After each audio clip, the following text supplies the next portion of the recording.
Xo'p, assalomu alaykum. 200 kvadratli ket yo'limiz. Hozir qisqacha bir qo'ldan kelgancha ma'lumot beramiz. 200 kvadratli ket yo'limiz. Bo'yi 1 metr. Bunaqasi 43. Yon tarafdan 55.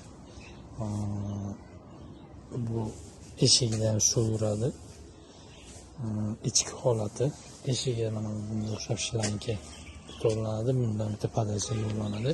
Ichki holatlari shunaqa mana ikkita kitob bo'ladi. Yotiq holatda. Vertikal holatda deganim. Xo'p, orqasiga zaslonka qo'yib qo'yganmiz. Issiqlikni o'zi o'sha bo'lish uchun necha gradus kerak bo'lsa o'shaga. Misol bitta alanga yongandan keyin cho'q bo'lsa bir 65-70% bekitib qo'ysa issiqlikni mo'ri ko'p tortib olmaydi. Xo'p, bu ichki holatlari. Oldida ham yarimta kitobi bo'ladi. Pastki ko'mirxonasi, trubasida ham shu yuradi. Solishga ham qulay qilib qo'yganmiz.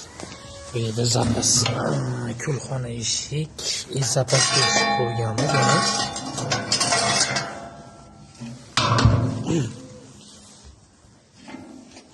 Ochiq sistemaga beramiz.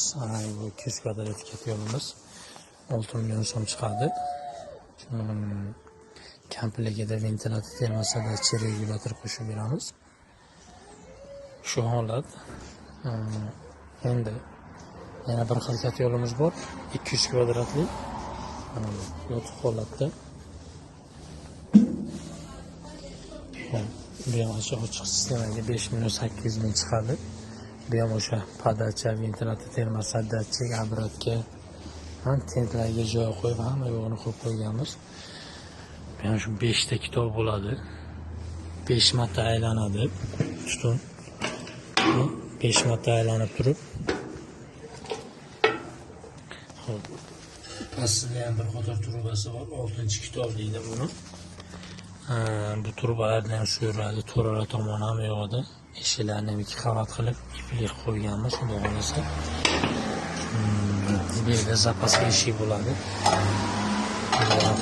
O'xshab zapas eshik qo'yganmiz. Tagi kulxonasi. Shu holat 200 kvadratli ket yo'limiz 2 xil fibr. Bundan bor. Bulardan bor. Bular vertikal holat kitob bo'lsa, bu yotiq holatdagi kitob bo'ladi. Hop, bular 5 million 800 ming chiqadi, bular 6 million chiqadi.